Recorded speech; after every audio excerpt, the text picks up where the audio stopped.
விவசாய சின்னத்திற்கு என் தங்கச்சி சத்யா பாஸ்கருக்கு நச்சு ஆலைகள் எண்ணூரில் இல்லாத நச்சு ஆலை என்ன இருக்கிறது? எந்த போராட்டத்தில் உங்கள் மகன் இங்கு வந்து பங்கேற்கவில்லை. இந்த பிரச்சனைகளுக்கு குரல் எழுப்ப வேண்டும் என்பதற்காக இந்த தொகுதியிலே 2021 போட்டியிட்டேன். என் சொந்தங்கள் 50,000 வாக்கை ₹1 காசு வாங்காமல் இந்த மகனுக்காக செலுத்தினீர்கள். 30 லட்சம் வாக்கை தந்த நாடெங்கிலும் 3வது பெரிய கட்சியாக உயர்த்தினீர்கள்.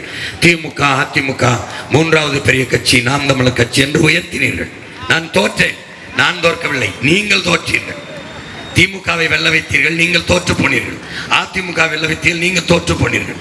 உங்கள் பிரச்சனைக்கென்று குரல் எழுப்ப எவருமில்லாத நிலையில் தான் உங்களை வைத்துக்கொண்டு எங்கெங்கு மக்களுக்கென்று அரசியல் வலிமையோ அதிகார வலிமையோ இல்லையோ அங்குதான் நச்சாலைகள் நடப்பட்டிருக்கிறது. ஒன்று கடலூர், இன்னொன்று எண்ணூர், இன்னொன்று தூத்துக்குடி. வந்தவன டாஸ்மார்க்களுக்கு மூடுறோம். இதை மூட மாட்டான். ஏனுகள் அண்ணனுகள் திமுக மூடாது, அதிமுக மூடாது. இப்ப வந்திருக்காரு நம்ம தம்பி, அவரும் மூட மாட்டார். ஏன் தெரியுமாடா?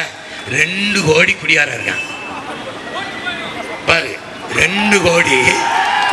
அதை 2016 ஐயா கருணாநிதி அவர்கள், நாங்கள் வந்தால் கழக ஆட்சி மலர்ந்தால் நாங்கள் மதுக்கடைகளை மூடுவோம் அப்படின்னா ஒன்று ஐயா ஸ்டாலின் சொன்னாப்புல, அம்மையார் கனிமொழி எல்லாரும் சொன்னாங்க. ஏன் மூடலைகள்? தோத்து போயிட்டாங்க. குடிகாரங்களுக்கு ஓட்டு போடலங்க பாரா டே.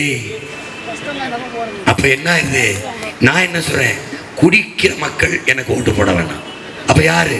தமிழ் குடிமக்கள் எனக்கு ஓட்டு போடுங்க. நல்ல குடிமக்கள் போடுங்க. நான் வந்தால் மூடுவேன். நீ போட்டா போடு, போடலைன்னா போ. அப்ப என்ன பண்ணுவேன்? குடிக்கணுமே. பனம்பால், தென்னம்பால், ஈச்சம்பால், மூலிகை எல்லா இடங்களையும் கலப்படம் இல்லாத தூய பால், தாயின் மார்ல பால், பசுவின் மார்ல பால், பனம்பால், தென்னம்பால், ஒரு சொட்டு கலப்படம் இல்லை. இந்த நச்சு சாராயத்தை கொடுத்து கொள்றான். தாலிக்கு தங்கம் கொடுத்தோம், சாதனை. குடிக்க வச்சு 10 லட்சம் பேர் தாலி அர்த்தம், பெரிய சாதனை. கொடுமடாடே, இது ஒரு நாடாடே. விவசாய சின்னத்திற்கு என் தங்கச்சி சத்யா பாஸ்கருக்கு நம்பிக்கை இருந்தா என் தங்கச்சிக்கு விவசாய சின்னத்தில் சத்யா பாஸ்கருக்கு திருவெற்றியூர் என் தங்கச்சியை வெல்ல வைக்கணும்னு சொல்லல. நீ வெற்றி அடைஞ்சிரு. இவங்களுக்கு போட்டு தோத்து போகாத. 60 ஆண்டுகளா போட்டு தோற்று போனீர்கள் என் சொந்தங்களே. இம்முறை